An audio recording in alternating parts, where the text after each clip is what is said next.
Hi guys, welcome back to my channel. Today I am showing you my shower routine, the products I use, and what order I use them in. So here you can see I have everything in shower caddies and just on the sides of the tub.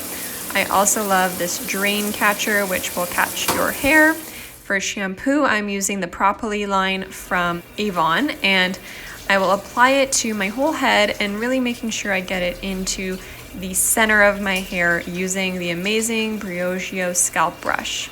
This helps mousse it up great, and it really helps also with dandruff and just cleaning the scalp thoroughly. I usually shampoo twice to make sure I've loosened all the dead skin and sebum, and I do this before cleansing my body just so that I don't leave shampoo residue on my skin.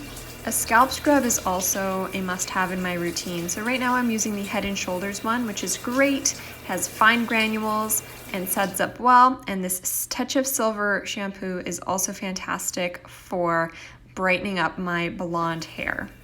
Next, I use diluted apple cider vinegar if my scalp is getting bumpy and if I feel like I need a super clarifying rinse. I'll mix around 1 part vinegar to 2 parts water for this clarifying toner for the scalp.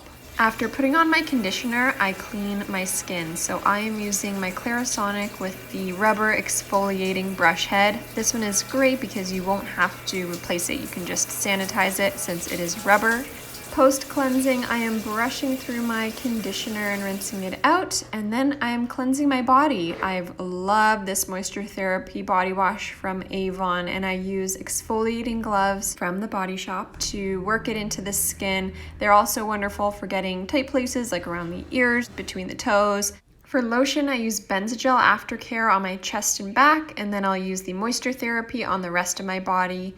The Dry Idea roll-on deodorant is amazing, and the Cakewalk foot cream is my perfect bedtime essential. Thank you guys so much for watching. Subscribe for more, and I'll see you in my next one. Good night.